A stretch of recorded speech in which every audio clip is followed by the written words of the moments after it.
Lockdown से पहले गीता के घर का नजारा कुछ ऐसा था कि रोहन ऑफिस जाता था और शिविन स्कूल। जिनके घर से जाने के बाद गीता काम खत्म करके बाकी समय आराम करती थी। लेकिन लॉकडाउन के बाद ऑफिस और स्कूल घर में ही खुल गए और इससे गीता का हाल वो तो आपको देखने में ही मजा आएगा। शिविन, ओ शिविन, महाराज उठने के लिए क्या 21 तोपों की सलामी लेंगे? अरे बिस्तर से बाहर निकल, ऑनलाइन क्लास स्टार्ट होने वाली है। अरे तुम भी हद करती हो, स्पीकर की तरह चिल्लाने की क्या जरूरत है? दिख नहीं रहा मेरी कॉन्फ्रेंस चल रही है। अब कैमरा और स्पीकर ऑन कर रहा हूं, मुझे कोई शोर नहीं चाहिए। इस पर जैसे ही रोहन लैपटॉप का कैमरा और स्पीकर ऑन करता है तभी कुकर की सीटी बजती है। करा लो अब इसे चुप। लॉकडाउन नहीं हुआ, मेरी मौत का फरमान जारी हो गया। दोनों बाप बेटे ने नाक में दम किया हुआ है।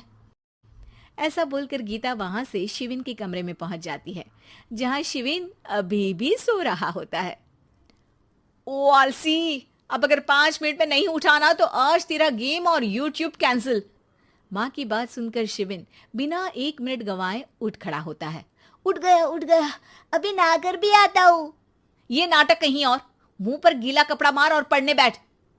शिविन की ऑनलाइन क्लास स्टार्ट हो जाती है, जिस पर गीता उसे वहां बिठाकर रसोई में चली जाती है। थोड़ी देर में उसे कमरे से कुछ आवाज सुनाई देती है, जिसे सुनकर वो कमरे में वापस आती है। हाय राम, तुझे क्लास अटेंड करने के लिए बोला था, कैमरा ऑफ करके बिस्तर पर नाचने के लिए नहीं बोला था। मम्मी मुझे कुछ समझ नहीं आ रहा, आप बाद में पढ़ा देना ना, वैसे भी अटेंडेंस तो लगी गई है। हाँ हाँ बेटा, जरूर बन जा। तू अभी से हम सबका बाप बन जा। अरे नहीं मतलब कहाँ से लाते हो इतना दिमाग, और पढ़ाई करते हुए ये चला कहाँ जाता है? नाइस क्वेश्चन, दिमाग से पूछकर बता दूंगा। शिविन की बातों से परेशान होकर गीता उसे मारने के लिए जैसे ही आगे बढ़ती है तभी वो कमरे से बाहर भाग जाता है। अब शिविन आगे आगे और गीता हाथ में चप्पल पकड़े उसके पीछे पीछे पूरे घर में दोनों घूम रहे होते हैं। इसी बीच वो रोहन के पास पहुंच जाता है और शिविन को मारने वाली चप्पल रोहन के लैपटॉप पर जाकर गिरती है। ओए माँ!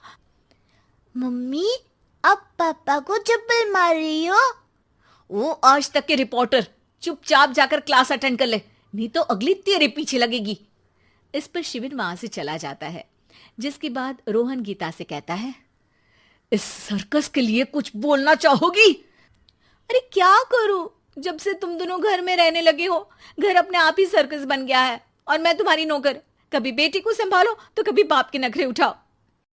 इन्हीं सब उथल पुथल में दिन बीतते रहते हैं, जिसमें हर रोज घर के अंदर कुछ नया सियप्पा खड़ा मिलता है, जो ज्यादातर शिविन और रोहन के ऑनलाइन स्कूल और ऑफिस से रिलेटेड ही होता है। एक सुबह, शिविन चल उठ, आज की क्लास जल्दी है। कैमरा ऑफ करके आप अटेंड कर लो। अरे ऐसे छित्तर पड़ेंगे, दादी नानी सब एक साथ याद आ जाएंगी। गीता की लाख मशक्कतों के बाद क्लास तो खत्म हो जाती है, लेकिन उसके बाद शिविन फोन इस्तेमाल करते हुए इंस्टाग्राम रील बनाने लगता है। रसोड़े में कौन था?